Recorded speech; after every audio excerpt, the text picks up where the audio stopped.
ውድ ምእመናን ከፊት ለፊታችን እጅግ ትልቅ እንግዳ እየመጣ ነው። የፍጥረተ ዓለሙ ትልቅ ክስተት ሸህሩ ረመዳን ከፊት ለፊታችን ተሰይሞ ገባው መጣው ያለን 9-10 ቀናቶች ቀርተውታል። ሙእሚን ይሄን የተከበረ ቀን በትልቅ ክብር በትልቅ ዝግጅት ይቀበለዋል። ረመዳን ያናናር ዘይቤያችንን ሙሉ ለሙሉ የሚቀይር ነው። የእንቅልፍ ሰዓታችን ይቀየራል፣ አመጋገባችን ይቀየራል፣ አዋዋላችን ይቀየራል፣ አዳራችን ይቀየራል፣ ህይወትን ይቀይራታል። ኑሯችንን እንደ አዲስ ይከልሰዋል።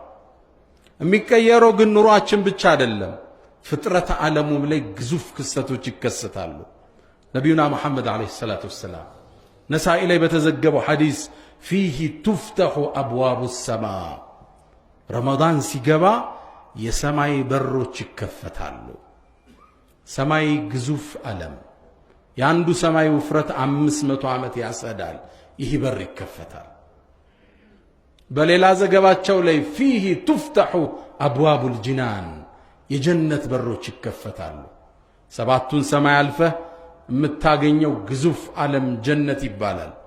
እነዛ በሮች እንዲከፈቱ ይደረጋል። የጀሃነም በሮች እንዲዘጋ ይደረጋል። ልብ በሉ፣ ምድር ላይ ብቻ አይደለም ክስተቱ፣ የሰማይ ሰማያት ላይ ተአምር ይጀምራል ክስተቱ። የጀነት በሮች እንዲዘጉ ይደረጋል። አላሁ ስብሓነሁ ወተዓላ መላእክቶችን ጀነትን እንዲያስውቧት ትእዛዝ ይሰጣል። ውቧ ጀነት ውበት ይጨመርላታል። ምናልባት እኮ ባሮቼ የዱንያን ስንክሳር አልፈው ወደ አንቺ በዚህ ረመዳን ሊመጡ ይችላሉና አስውቧት ይባላል። ረመዳን ላይ የኛ አመጋገብ ስርዓት ብቻ አይደለም የሚቀየር፣ ፍጥረት ዓለሙ ነው እንደ አዲስ የሚቀየር። ሰማይ ይከፋፈታል፣ የጀነት በሮች ይከፈታሉ፣ የጀሃነም በር ይዘጋል። መላእካን ከሰማይ ወደ መሬት ይረግፋሉ። ተነዘሉ الملائكة والروح فيها። አው መላእካን ጅብሪልን አጅቧቸው ወደ ምድር የሚዘንቡበት ምሽትን ያዘወር ውስጥ ልንገባ ሳምንት ቀርቶናል። የቁርአኑ አገላለጽ ጥልቅ ነው። ተንዚሉ አላለም፣ ይወርዳሉ ማለት ነው። ተነዘሉ ማለት ቁጥሩ ማይታወቅ ይረግፋሉ ማለት። የመላእካን አጀባ የሚከበው ምሽት የያዘው ረመዳን ፊት ለፊታችን ላይ ተሰይሟል። ለዛ ነው ነቢዩና መሐመድ አለይሂ ሰላቱ ወሰላም አታኩም ረመዳን፣ ረመዳን መጣላችሁ ይላሉ ለሰሃቦቹ። ሸህሩ ሙባረክ፣ አላህ የባረከው ወር፣ የተባረከ ወር፣ የአላህ እዝነት የሚለቀቅበት ረድኤቱ የሚከፈትበት ወርን ልንገናኝ ቀናቶች ቀርተውናል። ሙእሚን ካሁኑ ይሰንቃል፣ ዝግጅት ያደርጋል፣ በተውባ ይጀምረዋል፣ በይቅርታ ያጥበዋል፣ ሐቅ ያደርሳል፣ ስልክ ይደውላል፣ ዝግጅት ያደርጋል። ደረጃው ትልቅ ነው። ማይደረስበት ድካ ነው። ወሰኑ ሚለካ አይደለም። ረመዳን ወሰን የለሽ ጸጋ። አላሁ ስብሓነሁ ወተዓላ ይሄን ጾም እኛ ጋር እንደደነገገው ሁሉ በሁሉም ክፍለ ዘመናት ደንግጎት አልፏል። ያ አዩሃ الذين آمنوا፣ እናንተ ያመናችሁ ምእመናን፣ ኩቲበ ዓለይኩም الصيام፣ ጾም እኮ በእናንተ ላይ ፉሪዶ ግዴታ ተደረገባችሁ። ታዲያ በነቢ ኡመት ብቻ ነው እንዳንል ከማ ኩቲበ على الذين من قبلكم፣ ከናንተ በፊት በነበሩ ህዝቦች ላይ ልክ እንደተወሰነው። ዓላማው ምንድነው? ለዓለኩም ተተቁን፣ ተቅዋ ታዳብሩ ዘንድ ይከጀላልና። ቁርአን ጋር ጥሩ ትውውቅ ልታረጉ፣ ሶላትን ልትላመዱ፣ ጾምን ልትላመዱ፣ የበለጠ አላህን ፈሪ ልትሆኑ ይከጀላልና ይላል አላህ ሱብሓነሁ ወተዓላ። ሁሉም ትውልድ ላይ ጾም ተደንግጓል፣ እኛ ጋር እንደተደነገገው። ባይሆን እንደነሱ የኛ ይጠበቅ አይደለም። በነቢዩ ሰለላሁ ዐለይሂ ወሰለም መላክ፣ በአላህ ረሕመት ወደኛ ውስጥ መላክ ገራገር አላህ አድርጎታል። ቀደምቶቹ ሲጾሙ ሌሊት ባለቤቶቻቸው ጋር መገናኘት አይችሉም ነበር። ቀደምቶቹ ሲጾሙ መናገር ያስፈጥር ነበር። ለዛ ነው መርየም ዓለይሃ ሰላም ቁርአን ላይ ፈለን ኡከሊመ اليوم ኢንሲየን ያለችው። ዛሬ እኔ ሰው አላናግርም ጾመኛ ነኝ በይ። ልጇን ይዛ መጣች። በምልክት ቋንቋ ነገረቻቸው። አንቺ አትናገሪም እንዴ? ልጅሽን እንዴት የታዘለን ሕፃን እናናግራለን? ከይፈ ኑከሊሙ መን ካነ ፊል መህድ ሰብያ። አንቺ አውሪ እንጂ እሱማ እንዴት ይናገራል? ጨቀጨቋት። ጾሟ እንዳይፈርስ አፏን ዘጋች። ቀደምቶቹ ሲጾሙ ማውራት ክልክል ነው። ለሌሊት ባለቤቶቻቸው ጋር መተኛት ክልክል ነው። ሲቶብቱ ራሳቸውን ሁሉ እንዲገድሉ የተደረጉ ህዝቦች አሉ።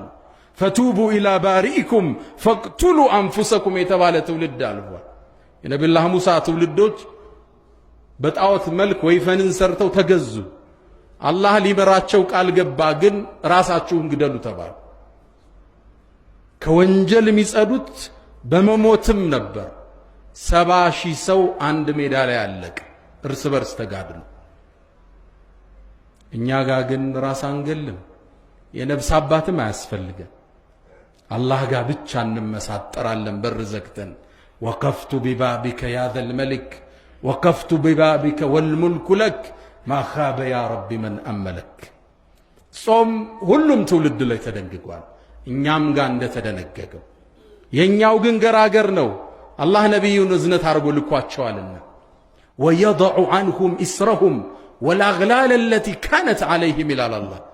ነቢዩ እኮ ከነሱ ላይ የተጫነባቸውን የግዴታ ቀንበር ሊያነሳን የላክነዋል።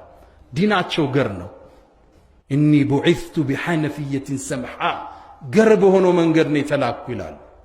እስልምና ውስጥ አላግባብ የጠበቀ ከገጠመ ከእስልምና አይደለም። እሱ ከሰው ልጅ ጋር የሚስማማ ዲን ተሰጥቶን የምንጾመውም ሰዓት ከአቅማችን ጋር የሚመጣጠን። ጾም በሁሉም ህዝቦች ላይ የተደነገገ ነው። ረመዳን ደግሞ ወሰን የለሽ ጸጋ ነው። የረመዳንን ትልቅነት ካሳየኝ 2 ዘገባ ልንገራችሁ። ነቢዩና መሐመድ ዓለይሂ ሰላቱ ወሰላም በነበሩበት ወቅት ላይ 2 ሰዎች እሳቸው ጋር ይሰልማሉ። ረጁላኒ ሚን በኒ አስለማ፣ አስለማ ከሚባለው ጎሳ አባል ናቸው። አንደኛው ጠንካራ ነው በዒባዳ፣ ሶላቱ፣ ጾሙ፣ ጂሃዱ የሚሳተፍ ነው። አንደኛው የኔ ቢጤ ደካማ ነው። እንደ ነገሩ ይሰግዳል፣ ሱና ላይ ይሳነፋል፣ ጂሃድ በዞርበት አይዞርም። ደካማ ነው ጾም ላይ፣ ተሐጁድ ሶላት ላይ። ታዲያ ያነ የመጀመሪያው ወንድሙ ጂሃድ ላይ ወጣና ሸሂድ ሆነ። በአላህ መንገድ ተሰዋ፣ ሸሂድ ሆነ። በአመቱ ይሄ በዒባዳ ደካማ የሆነው ዘመዱ ተከተለው፣ የጎሳው ባለቤት። ታዲያ በአንድ ቀን ላይ ወይ በአንድ ምሽት ላይ ጠልሐት ብን ዑበይድላህ ከ10 ጀነት ከተበሰሩት አንዱ የሆነው ሰሓባ ህልም አየ። ያየው ህልም አስደነገጠው። ወደ ጀነት ሰዎች ሲጠሩ ነው በህልሙ ያየው። ጥሪ ሲደረግ ግን መጀመሪያ ጀነት በክብር እንዲገባ የተደረገው ሁለተኛ የሞተው ያ በዒባዳ ደካማ ይሆን። በጣም ተገረመ ጠልሐ። የመጀመሪያውን ያቀዋል፣ ሸሂድ ሆኖ ነው የሄደ፣ ዒባዳው የጠነከረ ነው። እንዴት ቀድሞ ሊጠራ ቻለ?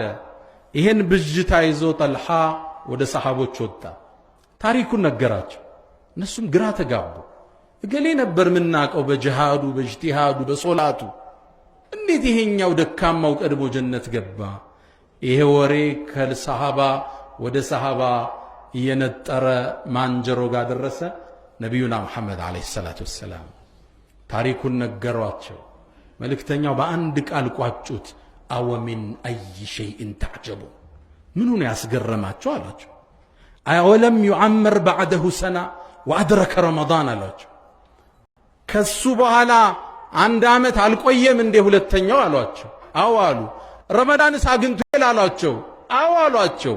ፈወላህ አሉ፣ በአላህ ይሁንብኝ፣ ለማ በይነሁማ ከማ በይነ ሰማኢ ወልአርድ፣ በሁለቱ መሃል ያለው የጀነት ደረጃ ልዩነት በምድርና በሰማይ ካለው በላይ ነው አሉ ነብዩ ሰለላሁ ዐለይሂ ወሰለም። አዎ እርግጥ ነው በዒባዳ ይበልጠዋል፣ በተሐጁድ ይበልጠዋል። አዎ እርግጥ ነው ሸሂድ ሆኖ ነው የተሰዋው ያንኛው። ይሄኛው ግን ረመዳንን አገኘ። ረመዳን ውስጥ ገባህ ማለት ደረጃህ የሚደርስበት የለም። ነሳኢሙ ረሐማት አታ